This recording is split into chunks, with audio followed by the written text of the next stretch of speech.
Hey guys, Will Terry here, and this video is going to be called 7 Ways I Messed Up My Children's Books. And before I get into that, let's just do a little small talk. It's been a while since I made a video. Been on vacation, camping with the family, and just basically having a good time. I got the scruff going, and that's because I'm taking full advantage. I have been unemployed, gainfully unemployed. I say that because I've never had a real job, except when I was in college. I had a few jobs, but then I went right into freelance. And I mean, I've taught at the college and I taught at a high school, but they were both part-time, and still teach at the college part-time. I don't consider that a real job because it's kind of just fun, just going in there. But anyway, in 2 or 3 weeks, SVS is going to be moving into their new digs. We've rented some office space, and we're going to start working together and see how it works and see how we can take it further. But I just thought I'd just kind of tell you some things that are kind of going on. When I was a kid, I used to play the cello, and it was weird because it was a part of my life where I really thought, because I was actually pretty good. And was taking it really far, and I had private lessons and was working really hard. And then when I got to college, I just decided to make a switch. I just chickened out of being a professional musician and thought visual artist would be much better. And I am really glad of the decision that I made. But the weird thing is I left music basically the day I left high school. I left to go to school, and my parents, I just told them, go ahead and sell the cello because I'm not going to be doing anything with it. It's taking up room, and I felt it was weird because I felt like a part of me died that day, and but I had always been drawing as well, and I just figured in my mind, I was like, I can't perfect both. There's no way that I can devote the time to both of them, and if I'm going to play cello in college, it's just going to take too much time. So I just basically gave it up. And then fast forward, marriage, kids, and my oldest son has been just playing the guitar for the last 10 or 12 years, and he's just been getting better and better. He plays an electric guitar and acoustic, and he just having a ton of fun. And I've always meant to get a bass to start playing with him. Hint. Hey, look at what's back here. And so before we went camping, I just thought, you know what? I'm going to have my son there with me. I'm going to get a bass.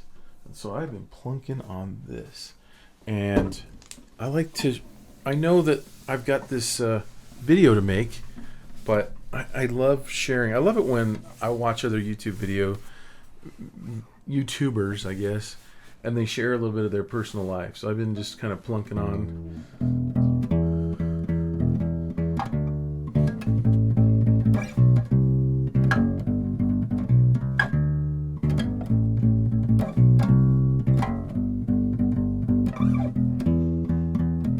Little bit of what is it called? Cherub Rock from Smashing Pumpkins. Oh boy, that's gonna date me a little bit, isn't it?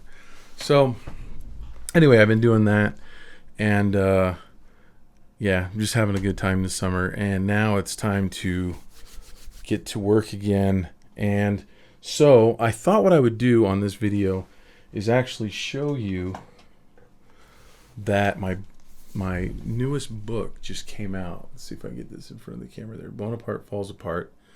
And it's published by Penguin Random House. And I had a great creative director, great art directors and editor. I worked with Nicole Gastingay and Martha Rago on this one. And I'm gonna use this book to show you what I've done wrong in the past. And in doing so, that's not to say that I'm not proud of the books that I've done in the past.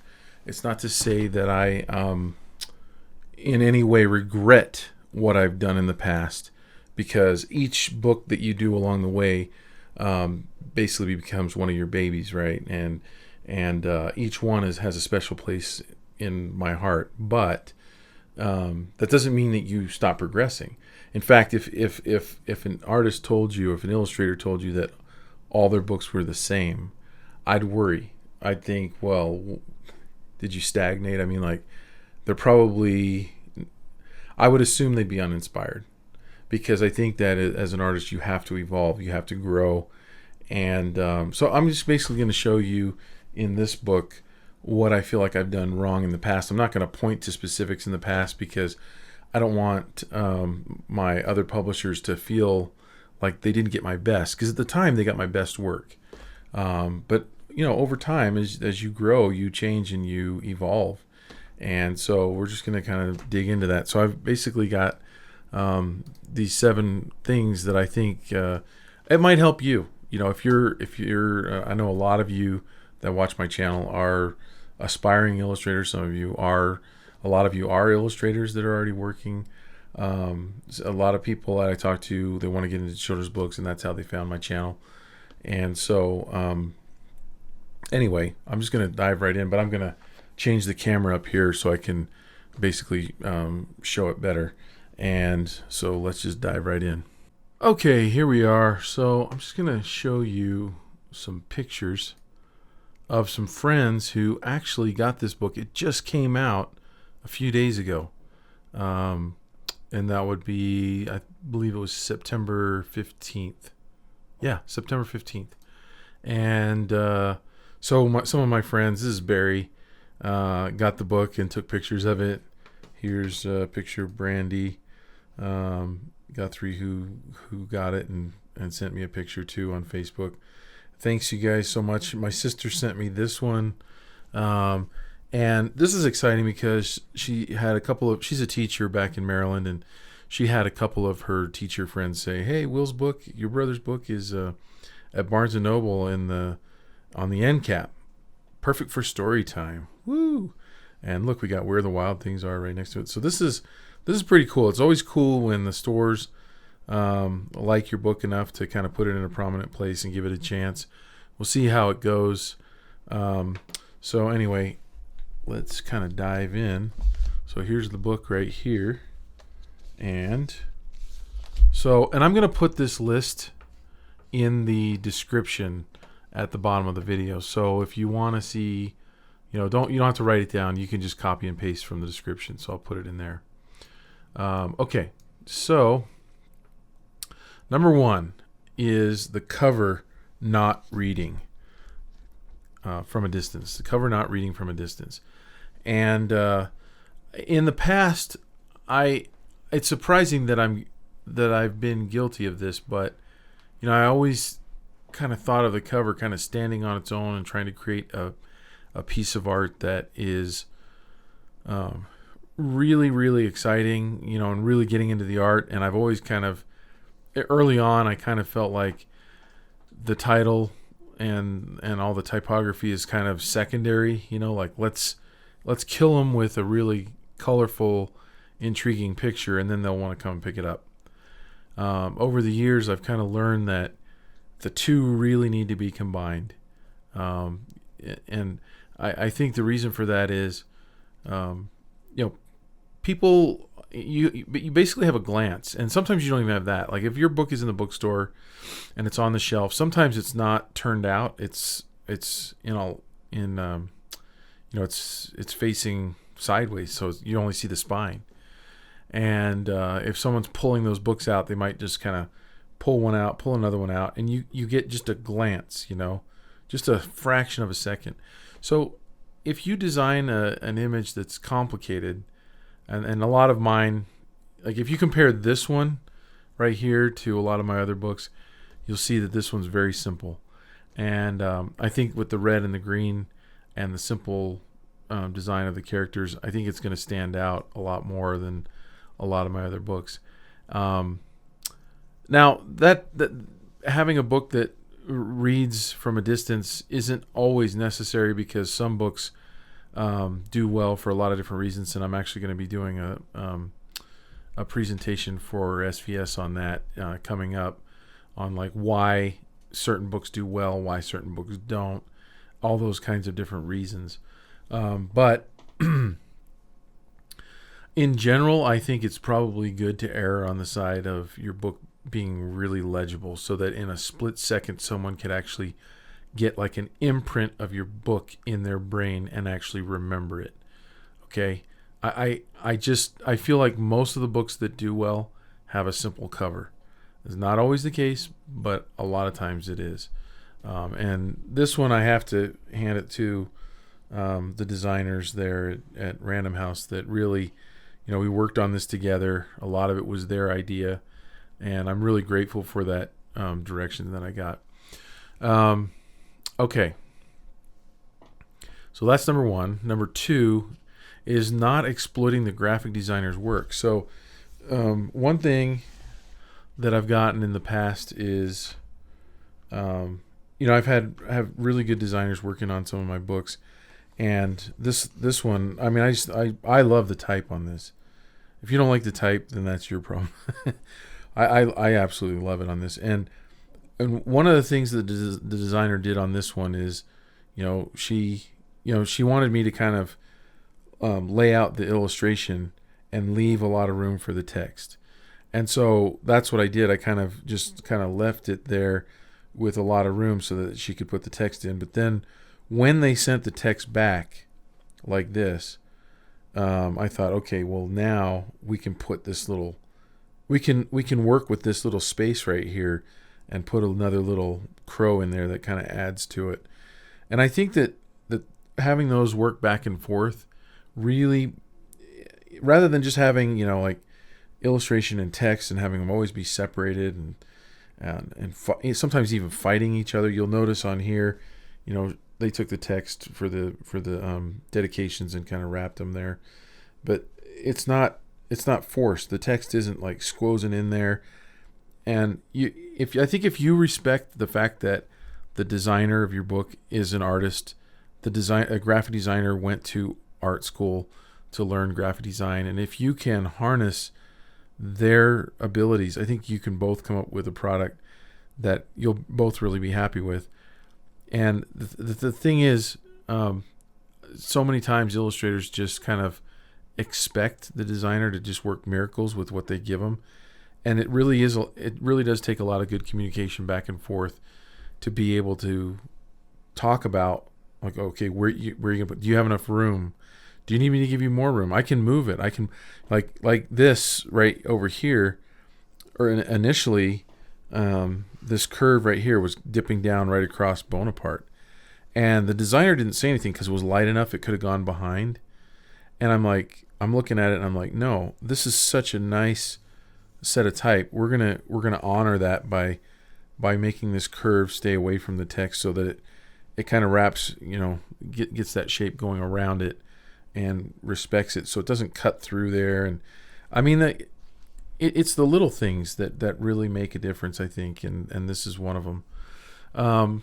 Okay, number three is telling ancillary stories that distract from the main story. So if we look at page 1 right here, 1 and 2, or the first 2 pages, I guess you would say, of the story. Well, they didn't put page numbers on here, which is kind of interesting. I actually like that. I don't know if that's a new thing, but I think most of my other books had page numbers. So it's like, it doesn't really matter, right? It's a small children's book. And so anyway, but you have, I noticed my camera's out of focus. Why is it out of focus? There we go. You have this crow, and then you have Bonaparte over here. And we did a lot with white backgrounds. Now, I'm not trying to say that white backgrounds are always the answer. They are loved in the children's book industry, giving that space. And what it really does, especially on this one right here, is I don't have other things in the background to distract. I really want you to get into the story of Bonaparte is falling apart and other creatures are noticing it, right? Like, it's like, ooh, that's this crow is saying that's not right. And I think that helps the children realize, like, oops, something's wrong going on here, and we have him looking, and there's not a lot of other things in the background telling another story. So when I say telling ancillary stories that distract from the main story, I could have a whole town back there. I can have a playground. I can have other kids doing things. And it's interesting too, because can you have other things going on in the background? Yes. Is there a way to design it so that you don't have to have a white background and you can still have other stuff? Absolutely. But you have to be able to direct your viewer's attention away from those other things. And one of the easiest ways is with a white background. You'll know you might be able to see this. I also hid little Halloweenish type things like a candy corn on the bench, but it blends right in and you don't notice it at first glance. And I don't want you to notice it at first glance, because it would be telling, if I had colored the candy corn color, it would be telling another story. It'd be saying especially to kids, do you want candy corn right now? Mom, can I have candy corn? I don't want to read this stupid book. So we don't want to tell other stories, right? Okay. Number 4 is character consistency. And, that took me a long time to really work out. And my first few books, I really kind of struggled with that until I really learned the tricks and the secrets of, which really aren't any tricks or secrets. It's basically designing a character in the first place where you can replicate those proportions, the distances between the eyes, the nose, the mouth, the distance between the eyes and the top of the head, the shape and the size of the head in proportion to the body, and things like that. And we teach that at SVS, shameless plug, right? And we have exercises that you can go through. But if that's a problem, that's something that you need to work on, and that's something that it took me a while in the beginning, but now I'm starting to really feel like I'm able to do that. And I think I save myself the hassle of trying to get character consistency by spending time in the beginning designing. And I don't have it ready to go right now, but I drew my characters and got my characters approved by the art director before I ever started on doing the interior drawings for the book. So really worked on that and designing a character that I could replicate. So if you don't design your character well in the first place with good shapes, and it doesn't matter whether it's really simplified, stylized, simple shapes like this, or more complex, more academic drawing, you can still design your character well, and you can kind of create a style guide for yourself so that you look at the characters that you previously designed, and you might do what they call in animation a turnaround, where you would do your character front on, 3/4 profile maybe, and you might even do one from the back looking 3/4 one way or the other, not necessarily straight on, but like 3/4. This is my hand turning 3/4. And then you can use those to draw from, right? Another shameless plug, we have another class where you can learn to sculpt your character. So some people go to that length to actually sculpt a little maquette of their character so they can turn that around. And anyway, so character consistency, huge.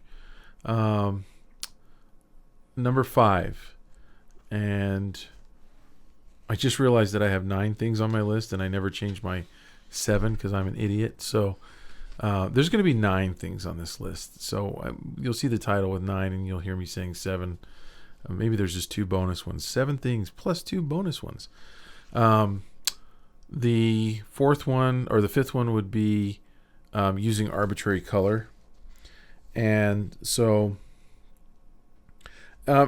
one of the things that I absolutely planned out on this one was, for those of you who have been following my channel, you already kind of know the story because I've talked about this before. But I started doing these fan art pieces in this style. So if you look at some of my other work, if you go to willterry.com, you can see the body of my work, and you can see that most of it's very colorful. And this is kind of a new style that I've been working on. This is similar drawing style, but just different rendering, where I'm actually rendering digitally with the iPad Pro with the Apple Pencil and Procreate app. and then using limited color. And boy, what that really does. I'm not suggesting that everybody do kind of a black and white style with little spots of color, but you can do essentially that by muting your colors where in the places in your illustration that are not as important, and you can saturate your colors and make them really bright in places where you do care. And so it's not a coincidence that Bonaparte has a red hat throughout the book. That red, that touch of red was very planned out, and that basically allows you to see Bonaparte before you see anything else. And that's really important. It's really important to direct the eye. Red is one of those colors, warm colors in general, that come forward. And so when I say using arbitrary color, what I mean is in some of my early work, my goal was to kill my viewer with. I just wanted to burn their retinas with color. I just had this idea that the more the better, more color the better. And when you do that, the problem is you have nowhere to go from there. Like when you really want to show something important, but you're using bright saturated colors everywhere, now everything is important, which means nothing is important, which means the thing that actually is important is getting buried in the story. So using arbitrary color is a no-no. Planning out your colors and using saturated colors on your focal point areas, very, very important. Okay, so moving on. Let's see. Let's skip a few pages. Let's see. Where are we? We're dealing with the mummy. Yeah, so he wraps up the mummy, and then, the mummy wraps up Bonaparte to keep his bones together, and then we've got this kind of spinning scene. And so number 6 is getting too dark behind the text. Okay, and if you'll notice, like on this page right here, I'm just gonna put this up here. You can see how light my illustration is back there. Will it focus? Let's see. Yeah, right there. Ooh, almost had it. A big mistake that a lot of illustrators make is they put illustration behind the text and it's just too dark. It's amazing how light you have to go and how light you can go. This is probably like 2%. If black is 100%, this is probably like 5% in here. You can barely see it. And that's really how it should read. You really should be able to see the text over top of the illustration. You'll make your art director really happy. And your viewer will appreciate you because it's easy to read and the stuff behind the text isn't competing with it. Like, if it's darker back here and let's say more busy. So these are just columns, so they're really simple. And the other part of this would be getting too dark behind the text and making illustrations that are too complex behind the text to really kind of mess up the legibility of your text. And that was something that took just a really long time to learn. I just had to really learn, like, you need to knock those areas back as far as you possibly can and still see them. And it's amazing how you can still see stuff behind the text. And it should be stuff that's unimportant.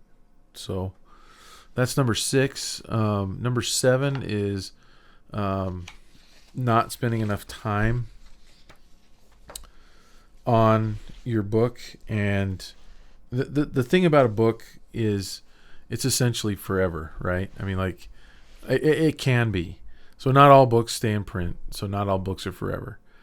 However, the books you create are forever in your collection. So the books you create will be with you until the day you die. And they'll be with your family thereafter. And they might be for generation after generation after that. And so number 7, not spending enough time. Like, you have to figure out as an illustrator how to get enough time to put into your book to not cut corners and to I don't want to suggest that you over render. It's not about that, but you have to be able to spend the amount of time that your book needs you to spend, and that the art needs you to spend. And when you're making deals with yourself, when you're rationalizing and when you're saying, "Oh, it's good enough." But what you really are saying, and be honest with yourself, is you're saying, "I'm tired of working on this," or "I don't have enough time because I want to go play with my friends, or I want to watch a program, or I want to take a break." You have to bleed for your art. Like if you want to create a book that's going to last and stand the test of time, you have to be willing to go the distance, and you have to be willing to give it. And this is one of the illustrations I'm really proud of in the book. I'm proud of a lot of them. This one just is really fun, the design and everything to me, and I just really like this one. But you got to hang in there, and I try to build in enough time, and I try to work ahead. So like if my art director says, like, how far along are you? I'm never going to tell the truth. And I think they're going to, if my art directors are listening, I hope they appreciate this, because what I'm really doing is I'm working ahead so that I can stay. So the thing that happens is if they say, how far are you? And you say, well, I'm halfway. Okay, well, maybe they're running tight on deadlines and they got to get stuff in the catalog and they got to get stuff on Amazon. And so they're like, can you send me what you have? Okay. Well, there's a couple problems with that. Now, you're trying to put the most work and the most effort into your book to make it the best.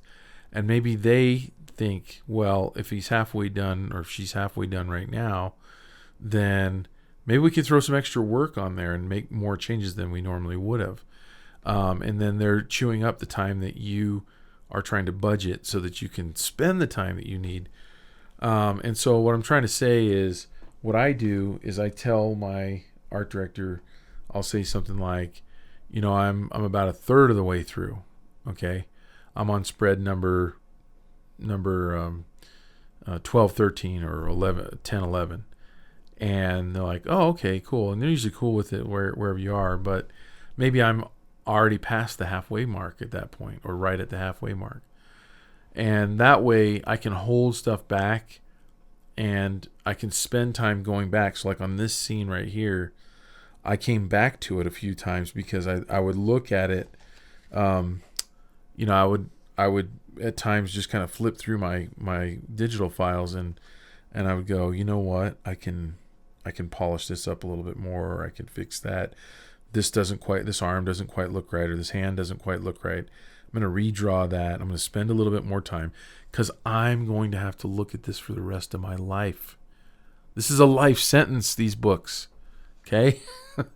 If you do something where you cut the corner, I guarantee you it's going to bug you for the rest of your life when you see that book. And you're going to have somebody that you're doing a school visit, or you're out somewhere and you're doing a book signing, maybe you're at a convention, and someone brings one of those old books that they've got in their collection because they know you're going to be there. And like, will you sign this? And you look at it and you start to cringe because you see all the things that you rationalized and you made compromises on, the things you wished you had taken more time to fix and to nurture and all that. So I know I'm spending too much time on this. I'm like all shaky because like this is, my eye is twitching right now because this is like one of those things that I'm like really passionate about is getting these things perfect as you can without overworking it. How do you do that? Like those two things are like working against each other, right? Like perfection, but not overworked. It's really tough. I don't really have the answer for that, but sometimes you have to actually start over in an area, like erase an area, wipe out an area, in order to do it again, so it doesn't seem overworked. So anyway, okay. Bonus number 1 or number 8 would be not creating enough illustrations. And so, like if I look at this page right here, we could have done this in one illustration, but one of the things that I didn't realize I had access to when I first started working was that this excuse me, this is actually my first 40-page book. Most children's books are 32, but this is actually a 40. And you don't have all 40 pages to work on because you've got end matter. That's what they call this stuff. Right. Oops. Getting a little book lesson. They call this stuff end matter. End matter. And then you've got your I'm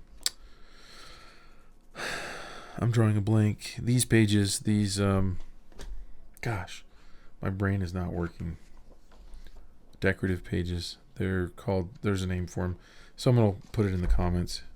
Just say, when you say it in the comments, say, Will, you idiot, it's called this. So I didn't realize that I had the option of showing multiple panels. And part of the reason for that is I didn't come from comic books. I mean, a comic book artist is very used to doing that. I also didn't, I was one of those weird kids who didn't read comics growing up. I was out riding my bike and like making campfires and stuff like that. But yeah, like realizing that you have a lot more to work with than just the number of pages. You can help out or massage the story along in multiple illustrations. And so that's something that I have had to learn over the years. And then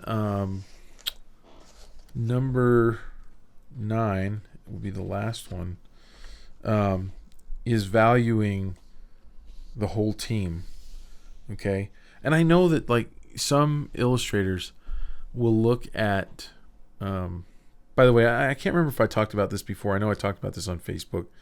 This scene was inspired by P.D. Eastman's Go Dog Go book, the dog party in the top of the tree at the end of the book. And as a kid, I was like, I would just stare at that page, the last page in that book for crazy amounts of time. I would always end up just daydreaming and just looking at that. And I wanted to create a scene that was like that. I thought, man, he really captured this idea of a lot of kids playing. And as a kid, you don't often like if you're a kid playing on the playground, you don't stop and watch the other kids playing. So it's really kind of interesting that as a kid, that's what a book gave me the opportunity to do, was to step back and look and see other kids playing and having fun. And anyway, I wanted to recreate that scene. But on this scene, when I proposed it, I had a few other things in there. I had this wolf man here, this little wolf character, or werewolf, not wolf man, werewolf character. And I had a moon up here and bats, and he was howling at the moon, and I thought it was cute and everything. They wanted me to take it out. And I think the reason they wanted it out was just to simplify the whole thing. Is, I'm not really doing a lot of backgrounds throughout, and for consistency, there are scenes with backgrounds, but then there are obviously the scenes without backgrounds. And so I think they had a greater understanding and a greater feeling of the design of the whole book, probably better than I did. And they're like, no, we really want you to take that out. And I kind of fought for it a little bit, and I was like, oh, I really like it. Is there any possibility we can just leave it in there? And they're like, nope, take it out. And sometimes those things at the time can be a little bit frustrating because you're kind of caught in the moment and you've got this idea. But the thing that you have to realize is, and the thing that I've learned to realize over time is, like this project, this book right here, written by Arbitrary Color. I should mention her. This is the second book that we've done together. Skeleton for Dinner was the first one. But I mean, this is a project right here. This is like a little mini movie, motion picture. Only it's not a motion picture. It's a book, obviously. But it takes a lot of hands to make this happen, and the people that are working on this with you are as concerned and as excited as you are in many cases. And you don't know what's going on behind the scenes. You don't know what those editors have had to do to fight for your book. what the art directors have had to do to get you perhaps to be the illustrator. And sometimes they want some input. And as I look back on it now, I can really see the wisdom in nixing the moon and the bats. You know, I think it's a lot cleaner picture. This is actually one that I might actually make a poster out of, but one that I'm really proud of, and I'm really, really happy and grateful for the team that I got to work with on this. I hope we get to do a book 2. I hear that might possibly be a possibility, but we'll see. And so anyway, there you go. Okay, so those are the 7 ways that I messed up my children's books. And if you ever want to get a hold of me, I've got links below where you can see my website, you see my work. You can check out svslearn.com, where we teach people how to become children's book illustrators, comic book illustrators, graphic novel artists, even writing. And that's it. So go out there and make great art.